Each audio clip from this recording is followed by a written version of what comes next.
ओम नमः शिवाय। ओम नमः शिवाय।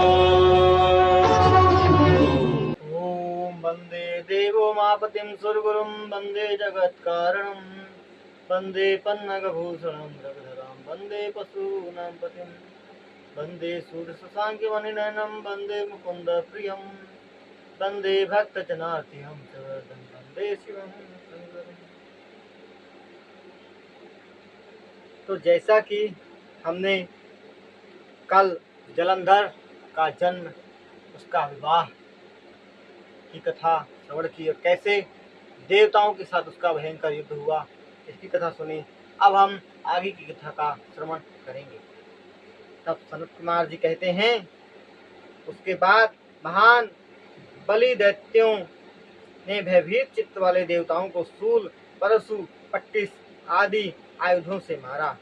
दैत्यों के आयुधों से घायल इंद्र आदि देवता भयभीत होकर युद्ध भूमि से भाग गए। जब विष्णु जी ने देखा कि देवता भाग रहे हैं, तब गरुड़ में सवार होकर लड़ने के लिए शीघ्र विष्णु जी आए। जिसका चारों ओर प्रकाश फैल रहा है, ऐसे सुदर्शन चक्र से भक्तों को अभयदान देने वाले विष्णु शोभित हो रहे थे। शंख चक्र गदा सांग धनुषधारी महावीर युद्ध कुशल क्रोधयुक्त विष्णु ने, हे मुनि, धनुष सांग को चढ़ाकर उसकी टंकार की। उनके शब्द से तीनों लोकों गूंज उठे। क्रोधित विष्णु ने जब बाण छोड़ा तो करोड़ों दैत्यों के सिर काट डाले। उस समय गरुड़ के पंखों की आंधी से दैत्य वैसे घूमने लगे जैसे वायु से वेग से आकाश में बादल। तब जलंधर ने दैत्यों को आंधी से पीड़ित देखा तो देव समूह के लिए भयंकर वह महादैत्य अत्यंत क्रुद्ध हुआ। दैत्यों को पीड़ित होता हुआ देखकर क्रोध से उसका ओठ फड़कने लगा। वह दैत्य बड़ी तेजी से विष्णु के साथ लड़ने के लिए आया। वह बड़ी जोर से गर्जा, जिसे सुनकर देवता तथा असुर डर गए और उस शब्द से कान बहरे हो गए। जलंधर ने उस भयंकर शब्द से संपूर्ण संसार गूंज उठा और सभी प्राणी कांपने लगे। उसके बाद विष्णु और दैत्य का भीषण युद्ध हुआ, जिससे संपूर्ण आकाश बाणों से भर गया। हे मुनि, उन दोनों की इस युद्ध से देवता, असुर, ऋषि सिद्ध भयभीत और चकित हो गए। उसके बाद से विष्णु ने उसका हृदय भेद दिया और अनेक प्रकार के बाणों से उसके ध्वज, छत्र, धनुष को काट दिया। तब उस दैत्य ने हाथों में गदा लेकर उछलकर गरुड़ के सिर पर गदा का प्रहार कर उसे भूमि पर गिरा दिया। चमकते हुए तेज शूल से उसने क्रुद्ध होकर विष्णु को मारा।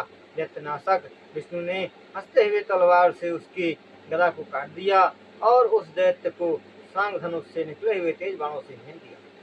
असुर नाशक विष्णु ने जलंधर दैत्य के भयानक भयकारक बाण से युद्ध होकर मारा। उस महाबली दैत्य ने बाण को आता हुआ देखकर उसने अपने बाण से काटकर विष्णु के हृदय में दूसरे बाण से मारा। महाबाहु वीर केशव ने उस दैत्य के बाण को काट दिया और फिर जोर से गरजने लगा। क्रोध से कांपते हुए उस दैत्य ने फिर धनुष पर बाण चढ़ाया। महाबली विष्णु ने उस बाण को भी अपने बाण से काट दिया। उस देव शत्रु का नाश करने के लिए वासुदेव ने क्रोधित होकर फिर धनुष पर बाण रखा और सिंह के समान गरजने लगे। भगवान दैत्यराज जलंधर ने क्रोध से अपने ओठ को काटते हुए अपने बाण से विष्णु को सांग धनुष को काट दिया। महान शक्तिशाली देवताओं को भयभीत करने वाले उस दैत्य ने विष्णु को तेज बाणों से मारा। संसार के रक्षक विष्णु ने धनुष के कट जाने पर जलंधर को मारने के लिए बहुत बड़ी गदा दी थी। जलते हुए आग के समान अचूक प्रभावशाली विष्णु भगवान द्वारा चलाई हुई वह गदा उसके ऊपर पड़ी। उसके आघात से आहत वह महादैत्य जलंधर पुष्पमाला से आहत मदमस्त हाथी की भांति अपने स्थान पर स्थिर रहा। तब क्रोधी मदमस्त जलंधर ने देवताओं के धैर्य को डिगा देने वाले अग्नि के सदस्य शूल विष्णु को मारने के लिए फेंका। उसके बाद वह त्रिशूल को विष्णु जी से ने शिव जी के चरण कमल का ध्यान कर नंदक नामक अपनी तलवार से काट दिया। त्रिशूल के काटे जाने पर उस दैत्य ने सहसा कूदकर विष्णु भगवान की छाती पर कठोर मुट्ठी से प्रहार किया।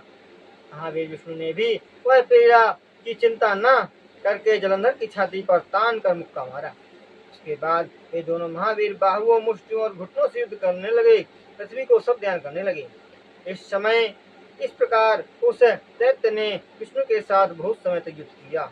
वह चकित होकर मन में दुख का अनुभव करने लगा। उसके बाद मायावी पुरुषों में श्रेष्ठ महामायावी विष्णु ने प्रसन्न होकर उस दैत्यराज से मेघ के समान गंभीर वाणी से कहा। विष्णु ने कहा, हे मदोन्मत्त दैत्यराज, तुम धन्य हो, क्योंकि तुम बड़े बड़े दिव्यास्त्रों से डरे नहीं।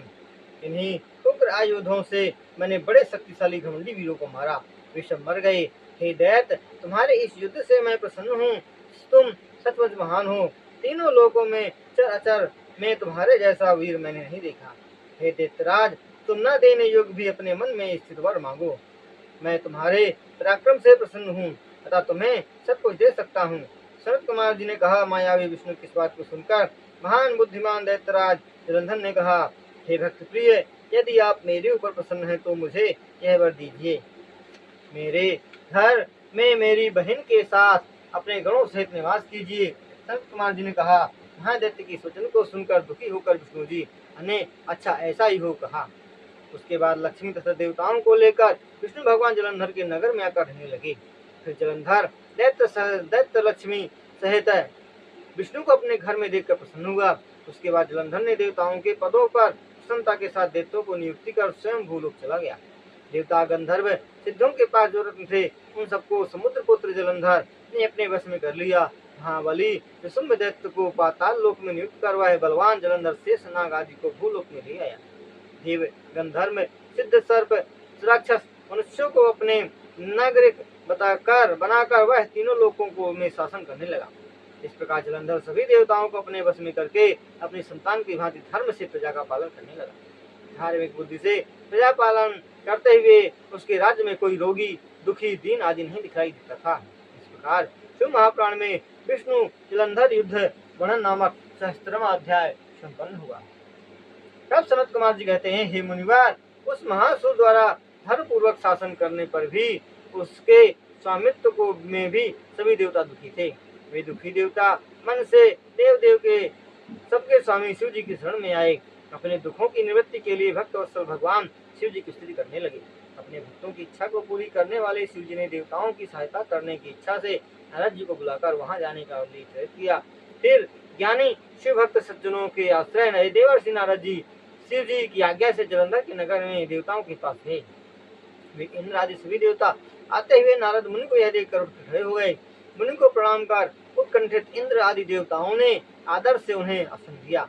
सुखपूर्वक आसन पर बैठ जाने पर उन्हें पुनः प्रणाम कर दुखी इंद्र आदि देवता मुनिवर से कहने लगे। देवताओं ने कहा, हे दयालु मुनिवर, आप शिव जी के प्रिय हैं, हमारे दुखों को सुनकर उनका शीघ्र विनाश कीजिए।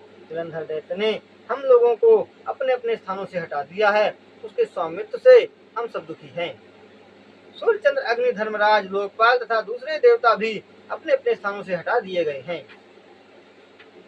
बलवान उस दैत्य ने सभी देवताओं को दुखी कर दिया है, अतः हम सब आपकी शरण में आए हैं। सभी देवताओं के मान मर्दन करने वाले उस जलंधर नामक महादैत्य ने युद्ध में विष्णु को अपने वश में कर लिया। वरदान के कारण विष्णु उसके वश में हो जाने के कारण लक्ष्मी सहित उसी के घर में निवास कर रहे हैं। हे महामती, जलंधर का विनाश करने का कोई यत्न कीजिए। आप हमारे भाग्य से यहाँ आ गए हैं, आप सदा हमारे कार्यों को सिद्ध किया करते हैं।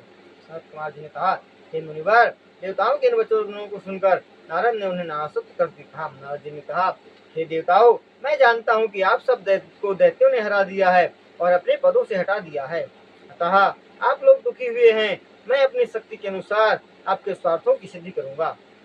आप सब दुखी हैं, अतः मैं आप सबके अनुकूल हूँ।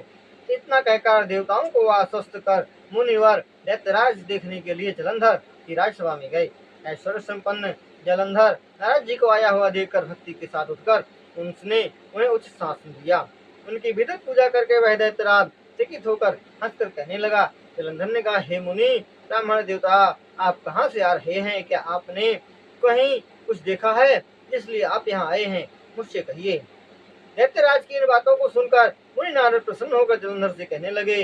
नारद जी कहते हैं, सभी दैत्य दानवों के स्वामी महामती जलंधर, समस्त लोगों के स्वामी तुम धन्य हो, समस्त रत्नों का उपभोग करने वाले तुम हो। हे दैत्य श्रेष्ठ, मेरे आने का जो कारण है उसे सुनो, इसलिए मैं आया हूँ। मैं उसे सब कहूँगा। हे दैत्यराज, मैं 10,000 योजन फैले हुए कल्पद्रुम के से युक्त महावन वाले कैलाश पर्वत पर स्वेच्छा से चला गया। यहाँ सैकड़ों कामधेनु हैं, चिंतामणि इसका प्रकाश हो रहा है। यहाँ चारों ओर सोना ही सोना है और आश्चर्यजनक वस्तुओं से प्रेरित है। वहाँ पार्वती के साथ बैठे हुए सर्वांग सुंदर गौरियों से युक्त 3 नेत्र वाले चंद्रमा जिनके सिर पर है, ऐसे शिव जी को मैंने देखा। उसे देखकर मुझे आश्चर्य हुआ और मैं सोचने लगा कि इस प्रकार की समृद्धि 3 लोकों में कहीं नहीं है। हे दैत्येंद्र, तब तक तुम्हें तुम्हारी समृद्धि का स्मरण हो आया। उसी को देखने के लिए मैं यहाँ तुम्हारे पास चला आया। नारद के ऐसा सुनकर उस दैत्य जलंधर ने अपनी संपूर्ण समृद्धि का सादर दिखलाया। देवताओं के कार्य को सिद्ध करने वाले ज्ञानी नारद ने उसे देखकर शिव जी की प्रेरणा से दैत्यराज जलंधर से कहा।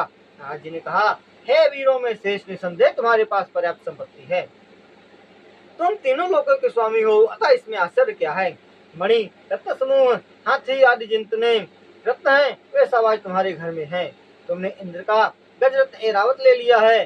घोड़ों में श्रेष्ठ सूर्य का उच्च श्रवा तुम्हारे पास है। कल्प वृक्ष भी तुम ले आए हो। कुबेर की 9 नदियां तुम्हारे पास है। ब्रह्मा का हंस युक्त विमान भी तुमने ले लिया है। इस प्रकार स्वर्ग भूमि पाताल में जितने उत्तम रत्न हैं वे सभी चारों ओर आपके यहाँ सुशोभित हो रहे हैं। हे महावीर, तुम्हारे घर में विविध प्रकार के हाथी घोड़ा आदि सुशोभित समृद्धियों को देखकर मैं प्रसन्न हूँ। हे जलंधर, तुम्हारे घर में स्त्री रत्न नहीं है, उसे प्राप्त करने का तुम विशेष रूप से प्रयत्न करो। हे जलंधर, जिसके घर में सभी रत्नों और स्त्री रत्न न हो तो वे निश्चित रूप से शोभित नहीं होते हैं। तब महात्मा नारद जी के इन वचनों को सुनकर कामांध होकर दैत्यराज कहने लगा। जलंधर ने कहा, हे महाप्रभु देवर्षि नारद, उत्तम स्त्री रत्न कहाँ है, मुझे बतलाओ। वह स्त्री रत्न संपूर्ण ब्रह्मांड में जहाँ कहीं भी हो, हे ब्राह्मण, मैं उसे ले आऊंगा, इसमें संदेह नहीं है। नारद जी ने कहा, अत्यंत रमणीय सभी प्रकार की संपत्तियों से संपन्न कैलाश में योगी का रूप धारण करके शिव जी दिगंबर रहते हैं।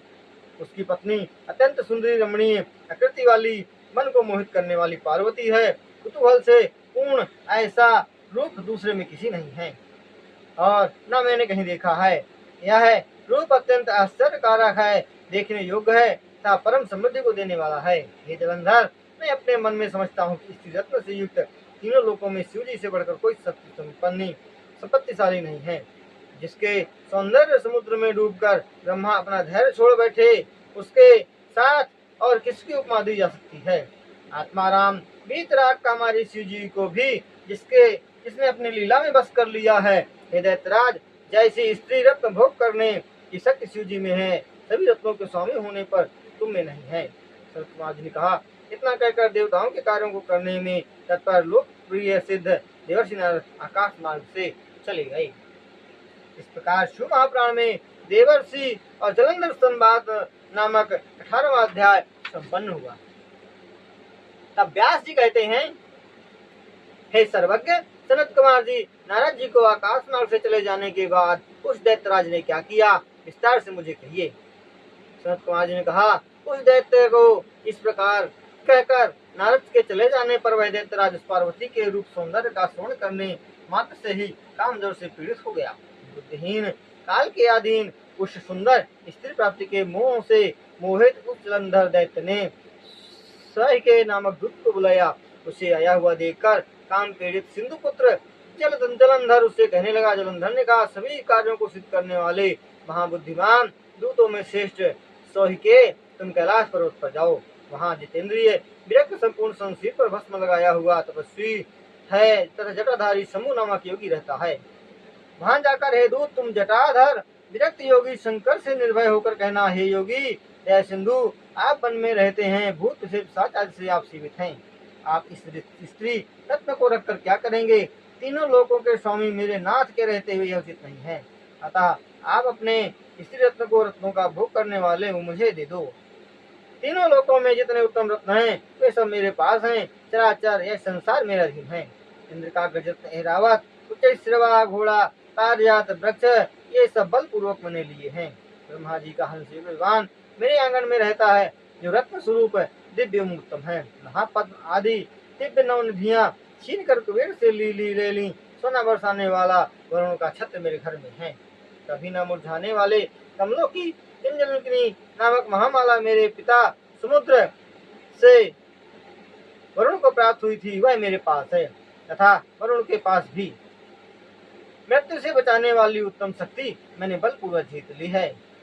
अग्नि ने मुझे 2 वस्त्र दे दिए हैं, हे योगीराज। इस प्रकार मैं सभी रत्न मेरे पास हैं, अतः हे चटाधर, इस स्त्री रत्न को तुम भी मुझे दे दो। सनत कुमार जी कहा। उसके इस प्रकार के वचनों को सुनकर नंदी ने उसे भीतर जाने की अनुमति दी। भीतर जाकर जब राहु ने उस सभा को देखा तो वह चकित हो गया। वहां जाकर उसने साक्षात देव महाप्रभु शरीर पर भस्म लगाए हुए तथा अपने तेज से अंधकार का नाश किए हुए महाराजाओं की भांति जिनकी पूजा हो रही है, उससे शोभित आश्चर्यकारक सर्वांग सुंदर दिव्य अलंकारों से अलंकृत शिव जी को देखा। उसके तेज से प्रभावित होकर गर्व से उन्हें प्रणाम किया और शिव जी के पास जाकर वह राहु नामक दूत उनके सामने बैठकर कुछ कहने की इच्छा करने लगा। शिव जी का संगीत पाकर वह कहने लगा, दैत्य था नागों द्वारा सेवित तीनों लोगों का स्वामी का मैं दूत हूँ।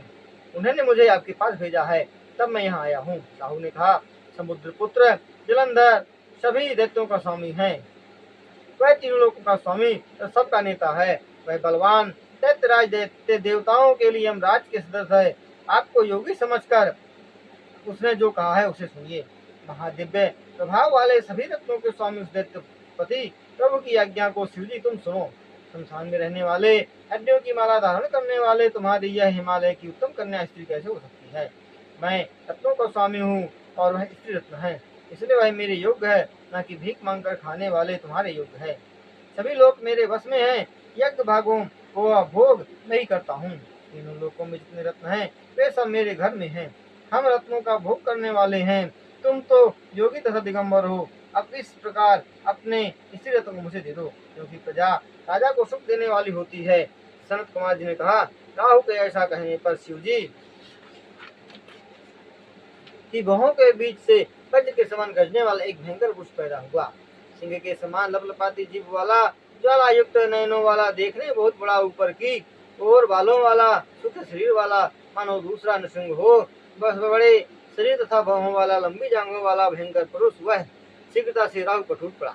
वह उसे खाने के लिए आ रहा था, तो उसे आते हुए देखकर राहु डरकर बड़ी शीघ्रता से भागा, किंतु बाहर जाकर उसे पकड़ लिया। राहु ने देखा, हे देव महेशान, मैं आपकी शरण में आया हूँ, मेरी रक्षा कीजिए। आप देवों तथा दानवों के सदा प्रणम हैं। आप समस्त ऐश्वर्य वाले प्रभु हैं। हे ईशान महादेव, यह आपका भयंकर सेवक मुझ ब्राह्मण को खाने के लिए आ रहा है। हे शरणागत वत्सल, हे देवेश, जिस प्रकार यह मुझे ना खाए वैसे मेरी रक्षा कीजिए। आपको बार बार नमस्कार है। हे मुनि, हे दीनानाथ प्रिय महादेव जी ने ब्राह्मण की इस बात को सुनकर अपने गण से कहा, हे श्रेष्ठ गण, तो यह राहु दूत है, ब्राह्मण तथा शरणागत है, इसलिए ऐसे लोगों को शरण देनी चाहिए, उसकी रक्षा करनी चाहिए। ये दंड के अधिकारी नहीं होते। दयालु शिव जी के ऐसा कहने पर उस गण ने ब्राह्मण इतना सुनते ही एकाक राहु को छोड़ दिया। राहु को आकाश में छोड़कर विनम्र शब्दों में शिव जी के पास जाकर कहने लगा। उसने कहा, हे देव महादेव शरणागत वत्सल दयालु शिव जी, आपने मेरा आहार छुड़ा दिया। हे स्वामिन, मैं सब भांति भूखा प्यासा हूँ, मुझे भूख कष्ट दे रही है। हे देवेश, मैं क्या करूं, क्या खाऊं, मुझे आज्ञा दीजिए। महाप्रभु उस पुरुष के इन वचनों को सुनकर शिव जी अद्भुत लीला करने वाले तथा अपना हित चाह करने वाले शिव जी ने कहा, यदि तुम्हें अत्यंत भूख लगी है तो तुम अपने हाथ पैरों के मांस को खा लो। संत कुमार जी कहा, इस प्रकार शिव जी की आज्ञा को पाकर उस पुरुष ने अपने हाथ पैर का सब मांस खा डाला। केवल सिर बच गया। उस भयंकर कार्य करने वाले पुरुष का जब केवल सिर बच गया तो आश्चर्य के साथ सदाशिव ने उससे कहा, मेरी आज्ञा का पालन करने वाले हे महागण, तुम धन्य हो। मैं तुम्हारे इस कर्म से अत्यंत प्रसन्न हूँ। तू महागण महावीर सब दुष्टों को भयभीत करने वाला कीर्ति मुख वाला मेरा सदा द्वारपाल होगा। तुम मेरे प्रिय हो। मेरी पूजा में मेरे भक्त तुम्हारी पूजा करेंगे, जो तुम्हारी पूजा नहीं करेंगे वो मेरे प्रिय नहीं होंगे। संत कुमार जी कहा, वह शिव जी के इस प्रकार वर पाकर अत्यंत प्रसन्न हुआ। तब से शिव जी के द्वार पर कीर्तमुख रहने लगा। शिव की पूजा में इस गण की पूजा अवश्य करनी चाहिए। जो कीर्तमुख की पूजा नहीं करते उसकी पूजा निष्फल हो जाती है। इस प्रकार शिव महापुराण में दूत संवाद नामक 29वां अध्याय संपन्न हुआ। तब व्यास जी कहते हैं, हे सर्वज्ञ सनत कुमार, अपने महाप्रभु शिव जी की लीला से युक्त अद्भुत एवं पवित्र कथा सुनाई। हे महामुनि, अब प्रेम से मेरे ऊपर कृपा करके यह बतलाइए कि वह पुरुष के भय से छूटा हुआ राहु नामक दूत कहाँ गया। सूत जी ने कहा, अत्यंत बुद्धिमान व्यास जी की बात को सुनकर प्रसन्न चित्त ब्रह्मा के पुत्र महामुनि कहने लगे कि उसने राहु को बर्बर देश में छोड़ा, अतः वह बर्बर यानी हकलाने वाला हो गया, ऐसी भूलोक में प्रसिद्धि है।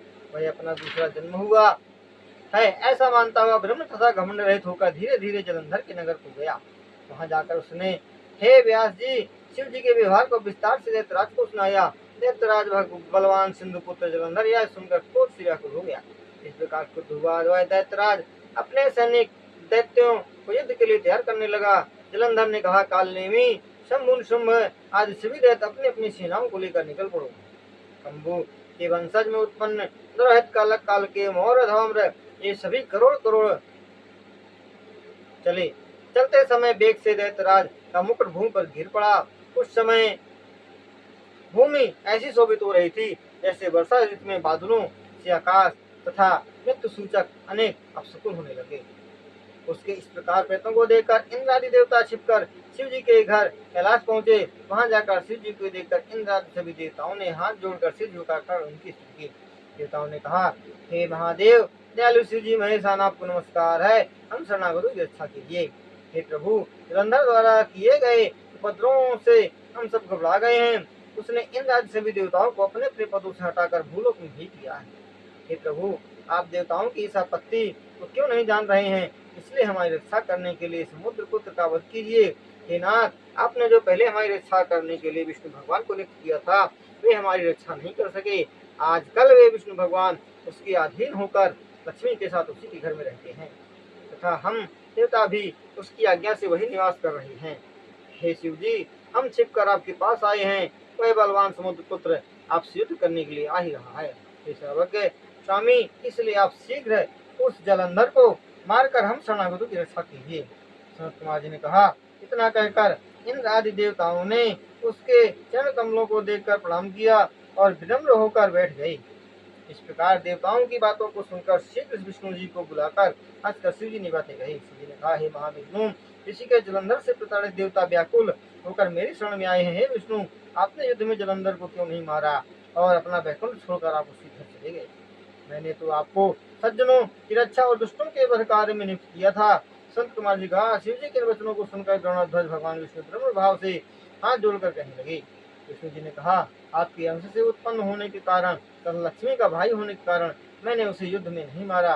अब आप उसे मारें। हे देवेश, उस महाबली महावीर पर सभी देवता तथा दूसरों को भी जीतने वाला है।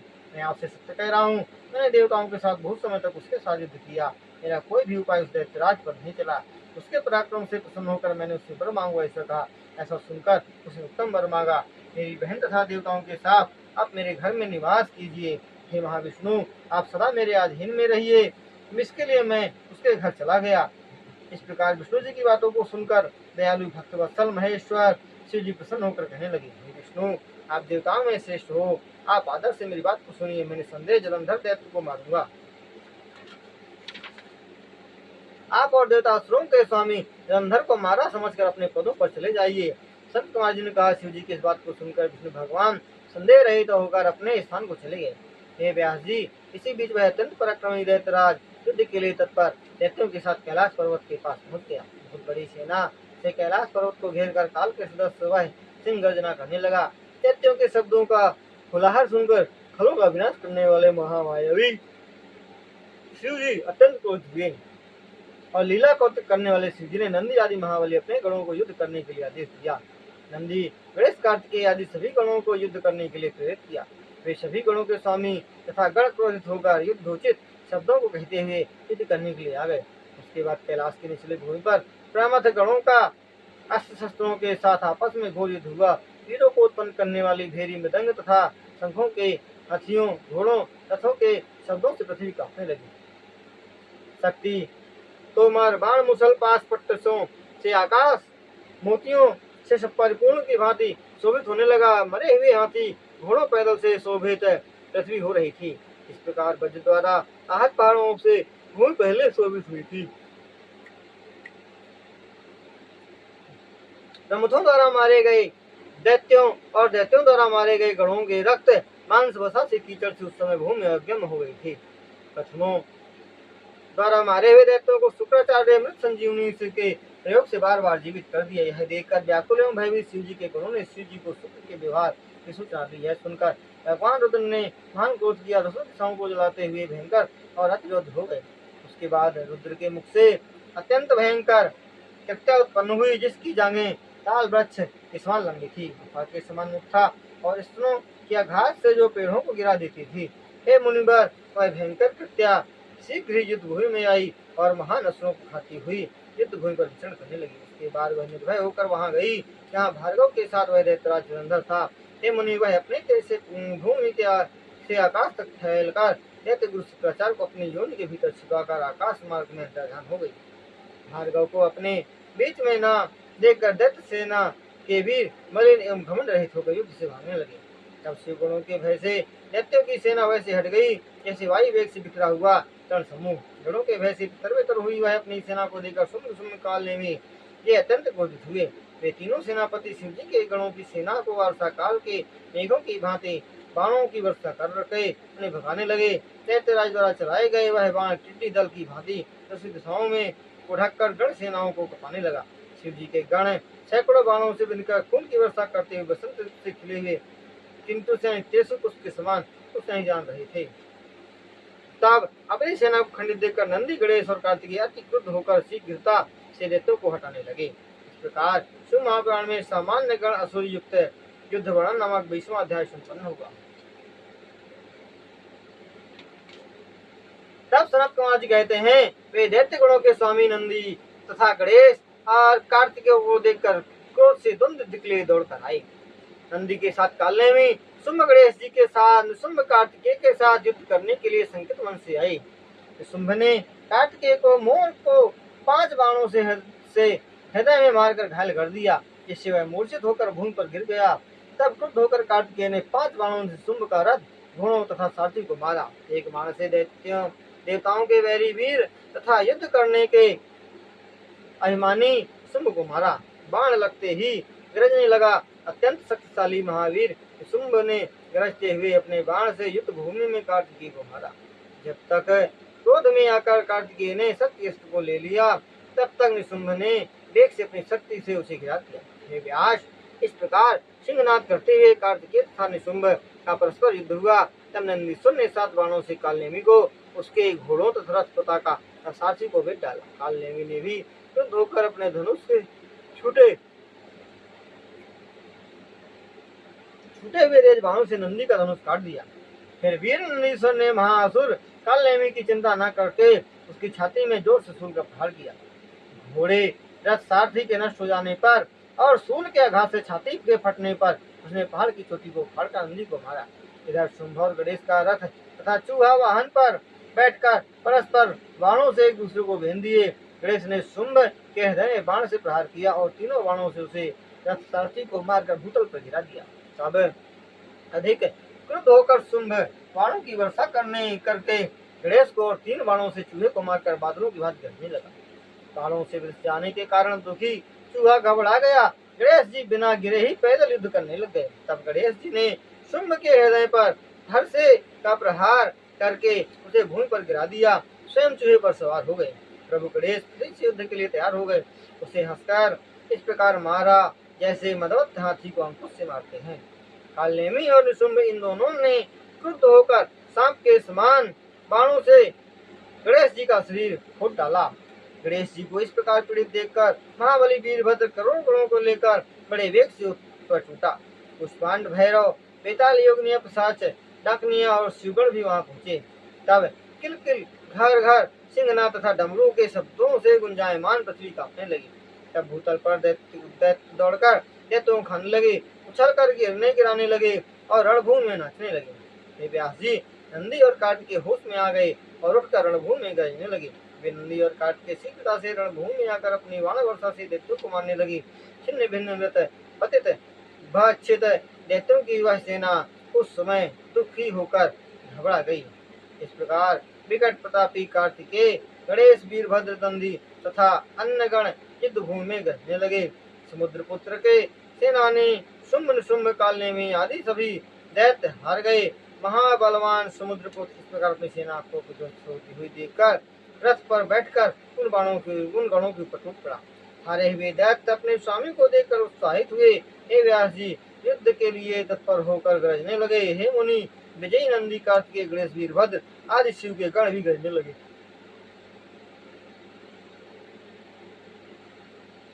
दोनों सेनाओं में हाथी, घोड़े, रथ, संग भेरी ये सब सुनाई पड़ने लगे और वीर सिंहनाद करने लगे। जलंधर द्वारा छोड़े गए बाणों का समूह कोहरे जैसा भूगोल तथा आकाश के बीच में छा गया। शिलाद के पुत्र नंदी तथा गणेश को 5-5 बाणों से, वीरभद्र को 25 बाणों को से मारकर वह दैत्य मेघ के समान गरजा। फिर महावीर रुद्रपुत्र कार्तिकेय ने शीघ्र ही जलंधर दैत्य को शक्ति से मारा और स्वयं गरजने लगे।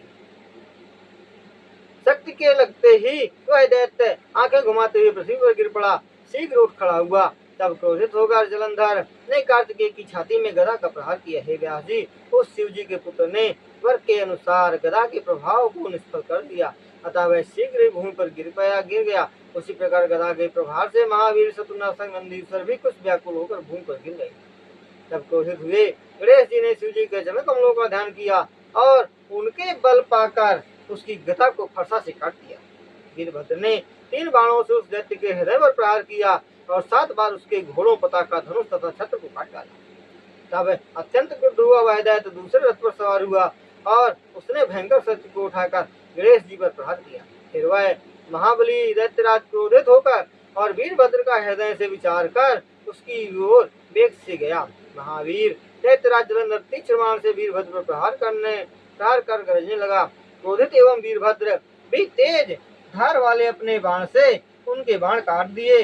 वे दोनों सूर्य के समान तेजस्वी वीरों में शेष अनेक अस्त्र शस्त्रों को लेकर बहुत समय तक लड़ते रहे। फिर वीरभद्र ने अपने बाणों से उसके घोड़ों को मार डाला। रथ में सवार उस वीर का धनुष काटकर वेग से पताका भी काट डाली। उसके बाद परेख को हाथ में लेकर उस महावीर कूदकर शीघ्र ही वीरभद्र के समीप चला गया। उस महावीर समुद्रपुत्र ने बहुत बड़े परिघ से वीरभद्र के सिर पर प्रहार किया, फिर गरजने लगा। वह गणाधिपति वीरभद्र परिघ के प्रहार से सिर पे फट जाने से भूमि पर गिर गया और उसके सिर से बहुत सा रक्त बहने लगा। वीरभद्र को गिरा हुआ देखकर भय से शिव जी के गण शिव जी का नाम लेते हुए युद्ध भूमि से भाग गए। अपने गणों का कोलाहल सुनकर शिव जी ने अपने समीप में स्थित वीर गणों से पूछा।